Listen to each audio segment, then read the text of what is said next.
Luxury Advent calendars are all about greed, says senior churchman.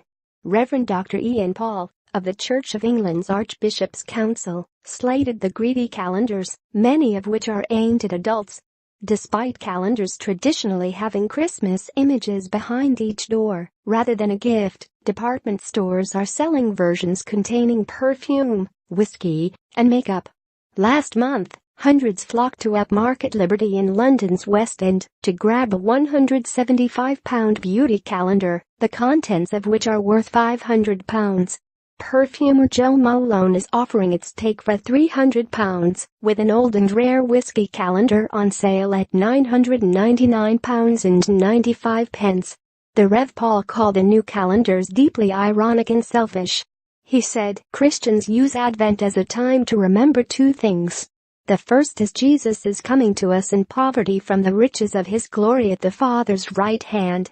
The second is God's promised future coming in judgment, when he will hold all people to account for their greed and selfishness." So it is doubly ironic that people are using Advent to celebrate greed and wealth.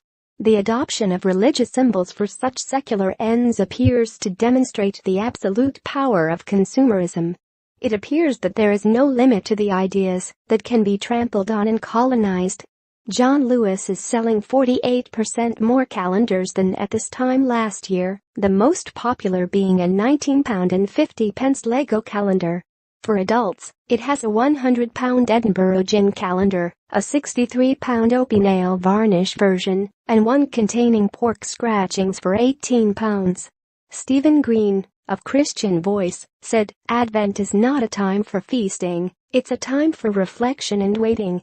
People need to think, is Christmas really all about drinking and living it up, or is it about reflecting on the fact that God became man in Jesus Christ, who was born as a baby in a manger?